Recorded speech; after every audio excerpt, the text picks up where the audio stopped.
200 টাকা কেজি এখানে সরকারি রেটে এখানে বিক্রি করা হচ্ছে। এখানে আমাদের নারায়ণপুর এলাকায় দরিদ্র এলাকা আমাদের দেখেন গরু এপার থেকে ওপারে ঘাস খায়, ঘাস খাওয়া শেষ হলে এপার থেকে এপার আসে। আসসালামু আলাইকুম, আমি মোহাম্মদ তাজুল ভাই। আমি এখন দাঁড়িয়ে আছি কুড়িগ্রাম জেলা নাগেশ্বরী উপজেলা। এই রাস্তাটি পানি এসে এখানে ভাঙ্গা চূড়া মাটি পর্যন্ত ধুয়ে যায়। আমাদের এত কষ্ট, আমাদের বাড়ি চালাটা থাকতো আসলে আমি অনেক খুশি হইতাম। বাংলাদেশে অনেক রকম সাংবাদিক দেখেছি, কিন্তু এমন সহজ সরল সাংবাদিক একটিও দেখি নাই। ভদ্রলোকের নাম ভাইরাল সাংবাদিক তাইজুল, বাড়ি কুড়িগ্রামে। উনি একটা ভিডিও বলেছেন তার এলাকার গরুগুলো নদী পার হয়ে ওই পাশে ঘাস খেতে যাচ্ছে। একটা ব্রিজ থাকলে এই কষ্টটা পোহাতে হতো না। আরেকটা ভিডিওতে দেখলাম গামবুট পরে পানিতে দাঁড়িয়ে গ্রামের রাস্তার করুণ অবস্থা তুলে ধরছেন।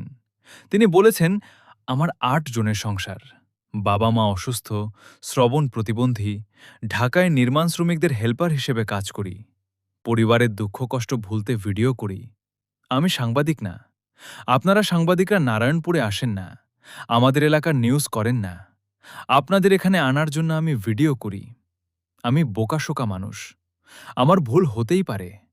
আপনারা আমাকে ট্রোল করেন, এতে আমার কষ্ট নেই। আমি চাই চরের মানুষের উন্নয়ন হোক। লোকজন তাকে নিয়ে হাসাহাসি করছে, কিন্তু আমার চোখে উনি একজন সত্যিকারের সচেতন মানুষ। কথাবার্তা বা পোশাক হয়তো স্মার্ট না, এটা নিয়ে বলার কিছু নাই, কিন্তু উনি যা নিয়ে কথা বলছেন সেটা একদম দরকারি কথা। এলাকার দুর্ভোগের কথা বলছেন, উন্নয়নের দাবি তুলছেন। এই কথা বলতে গা মাথা সুন্দর হওয়া লাগে না। রেসপেক্ট ভাই। আমরা যারা সোশ্যাল মিডিয়ায় স্ক্রোল করি তাদের কাছে নারায়ণপুর চরের এই মানুষটির ভিডিওগুলো হয়তো নিছক বিনোদন বা ট্রলের উপাদান। সাধারণ পোশাক, আঞ্চলিক ভাষা, আর আমরা তথাকথিত শিক্ষিত মানুষরা হালকা একটা হাসি হেসে স্ক্রোল করে যাই। কিন্তু কখনো কি ভেবে দেখেছি তিনি আসলে কি করছেন? তিনি শুধু কন্টেন্ট ক্রিয়েটর নন, তিনি একজন নাগরিক সাংবাদিক। যেখানে বড় বড় মিডিয়া পৌঁছায় না, যেখানে কোনো স্টুডিওর আলো পড়ে না, সেখানেই তিনি দাঁড়িয়ে যান হাতে একটা সাধারণ মাইক্রোফোন আর বুক ভরা সাহস নিয়ে। ব্রহ্মপুত্রের বুকে জেগে ওঠা নারায়ণপুর চরের মানুষের কথা, যাতায়াতের কষ্ট, একটি ব্রিজের স্বপ্ন, একটি স্টেডিয়ামের আশা, সবকিছুই তিনি নিজের মতো করে তুলে ধরছেন।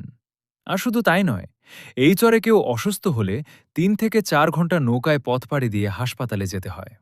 ভাবুন তো, জরুরি মুহূর্তে এই সময়টা কতটা অসহায়।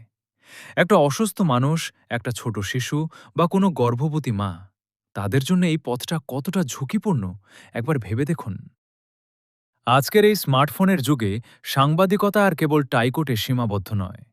যখন একজন সাধারণ মানুষ নিজের এলাকার সমস্যাগুলো তুলে ধরে, সেটাই সবচেয়ে খাঁটি, সবচেয়ে সাহসী সাংবাদিকতা। তার হয়তো কোনো ডিগ্রি নেই, কিন্তু আছে দায়বদ্ধতা।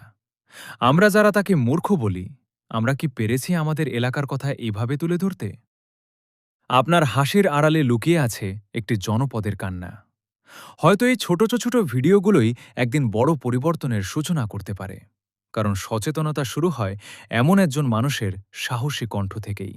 বাংলাদেশে যত চর অঞ্চল আছে, অসহায় লোক আছে, সবাইকে দেখতে হবে। আমি চাই না আপনারা আমাকে দেখেন। মানুষ খুশি থাকলে আমিও খুশি থাকবো, এটাই আমার আদেশ, এটাই আমার কথা। আসলে আমি কথা গুছিয়ে বলতে পারি না, ছোটবেলার থেকে আমি এরকম।